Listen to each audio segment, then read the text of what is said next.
Го следите неделното интервју на Радио Слободна Европа. Денешен гостин е председателот на ДУИ Али Ахмети. Господине Ахмети, ги видовме листите на Демократската унија за интеграција, има доста нови и непознати лица. Зошто се одлучивте на ваква варијанта? Ky është vullneti i shumicës antarëve të Bashkimit Demokratik për Integrim.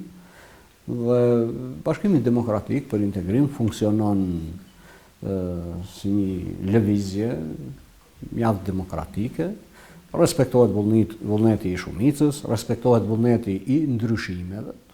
Sigurisht edhe në të ardhmen do të ketë prurje të reja, dhe ky trend do të vazhdojë edhe në të ardhmen. Do thotë gjithçka bëhet me mirëkuptim, gjithçka bëhet me dialogim, me kompromise, dhe të gjithë përpjekjet i bëjmë për të gjetë zgjidhje më të mirë. 14 години сте на власт. Што може да им понудите на гласачите на овие избори? На што ќе фокусирате вашата програма? Shqiptarët në Maqedoni, me arritjen e marrëveshjes së Ohrit, sigurisht e fituan lirinë. Mirë po, tani njën nga prioritetet e Bashkimit Demokratik për Integrim do të jetë që kjo liri të materializohet edhe me barazin, sepse duke mos patur barazi, sigurisht edhe liria nuk mund të jetë ajo e tëra për të cilën kanë shpresuar qytetarët. За Европската унија и за НАТО мора решение на спорот за името. Тоа веќе вие го најавивте во некои ваши изјави дека очекувате новата влада да донесе решение за спорот за името. Ке коалицирате ли со ВМРО ДПМН доколку изборните резултати упатуваат на тоа? Tani është një realitet në Republikën e Maqedonisë. Akoma qytetarët janë të organizuar në parti politike mbi baza etnike. Bashkimi Demokratik për Integrim nuk preferon se cila palë është më e pranueshme, më e mira nga komuniteti Maqedonës, sepse nga komuniteti Maqedonës vendos elektorati i Maqedonës se kush do të jetë përfaqësuesi i tyre legjitim. Secila forcë politike do të marrë legjitimitetin, kjo varet prej vullnetit të shumicës së maqedonasve. Dhe ne nuk mund të imponojmë vullnetin e Bashkimit Demokratik për Integrim, apo të themi vullnetin e shqiptarëve, se kush është më i preferuari tek pala e komunitetit Maqedonës. Përderisa kemi një realitet të tillë që akoma jemi të organizuar mbi baza etnike, përderisa jemi të organizuar dhe votojmë mbi parti politike me etni dhe përkatësi kombëtare, shqiptare dhe maqedone, duhet respektuar në parim vullneti i shumicës së elektoratit pavarësisht i kujt komuniteti është. Предпоставувам слушнавте дел од снимките на опозицијата. Не ве повредува лично како некои членови на извршниот комитет на ВМРО ДПМН ги нарекува албанците? Jo, për ne nuk është shqetësuese, absolutisht nuk është shqetësuese, sepse shqiptarët dinë për këtë do të përcaktohen.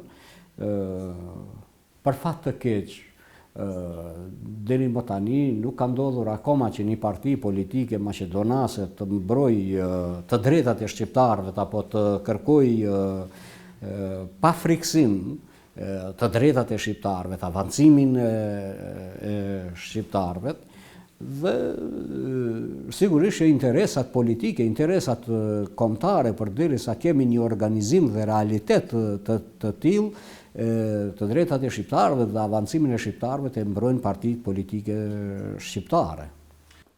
Груевски лично ви се заблагодари за изјавата дека СЈО ќе работело се до влегувањето на Македонија во НАТО, што значело промена на името. Како се поврзани овие две работи? Може ли да прецизирате изјавата? Unë kam bërë deklaratë shumë transparente, përderisa të gjitha palët jemi marrë vesh si parti politike, 4 parti politike parlamentare, për marrëveshjen e Shkupit, që ju e quani marrëveshja e Përzhinës, dhe njëra nga vendimet e atyre takimeve me lehtësim edhe nga komunitetin ndërkombëtar, si nevojë për vendin dhe për të tejkaluar krizën dhe për ta futur në binar për zgjidhje të tërë situatën, vendosëm që të krijohet edhe prokuroria speciale për t'i dhënë fund të gjitha pikpyetjeve, të gjitha dilemave, dhe ne e kemi përkrahur dhe e përkrahim edhe më tej, edhe më tutje, prokurorinë speciale, që të mos mbeten dilema dyshime tek qytetarët se kush është i inkriminuar, të mos jepet hapësirë për manipulime dhe shpekulime partive politike dhe të shpallin fajtor njerëz të pafajshëm, përderisa nuk përballen me gjyqin, përderisa nuk përballen me drejtësinë dhe drejtësia ta thot fjalën e fundit, thot për këtë arsye ne kemi kërkuar mandat të përhershëm të prokurorisë speciale deri në mbylljen e të gjitha këtyre dilemave. Верите дека го поддржувате специјалното јавно обвинителство и тоа да продолжи со работа, на вашите пратеници не беа на седницата да гласаат кога се гласаше за продолжување на мандатот на специјалното јавно обвинителство? Nuk është ashtu. Thot një pjesë e deputetëve kanë qenë të pranishëm në sallë, por kjo është një çështje krejtësisht politike, sepse për të bërë diçka jashtë marrëveshjes së Shkupit, sigurisht që duhet konsenzus mes 4 forcave politike për të bërë ndonjë ndryshim nga ajo marrëveshje që është arrit mes 4 partive politike, sepse një anshëm kërkush nuk mund ta ndryshojë marrëveshjen që e kemi bërë në Shkup. Како ја оценувате, господине Ахмети, работата на специјалното јавно обвинителство досега? Работат добро и коректно или пак работат за опозицијата и се непрофесионални, како што тврдат од ВМРО ДПМН? Unë kam pritur dhe pres që prokuroria speciale të bëjë punën e tyre profesionale, pres që ato të jenë të paonshëm, pres që ato të mos marrin anë dhe për krahje të ndonjë grupi apo grupacioni të caktuar. Unë pres që këtu të pasqyrohet dhe të reflektoj shteti ligjor, të dominoj shteti dhe e drejta, në qoftë se merr kahje dhe të njëanshme, sigurisht që do të ishte shumë e dëmshme për shtetin. Ве прашувам лично како ја оценувате работата на СЈО досега? Unë akoma nuk kam ndonjë vlerësim të kësaj natyre. Sigurisht që në momentin e duhur do thirr njerëz të cilët i kanë përcjell të situata dhe do të marrë opinionin e tyre. Зборувате за центри кои не мислеле добро на Македонија и стоеле зад кризата. Кои се тие центри конкретно? Ka shumë qendra që punojnë në dëm të integrimit të vendit tonë në Bashkimin Evropian dhe sidomos në NATO. Ka shumë qendra të cilat veprojnë, punojnë në drejtim të krijimit një kaosi, mosbesimi mes 2 etnive më të mëdha në vendin tonë, mes të shqiptarëve dhe maqedonasve. Sepse ato qendra sigurisht nuk janë të pa përvojë,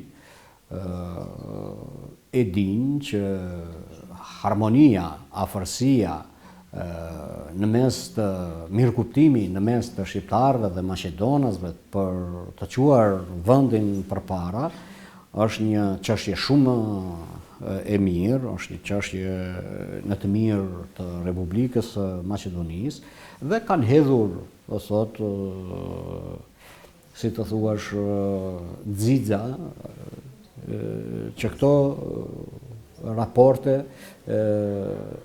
të keqësohen, të vështërsohen.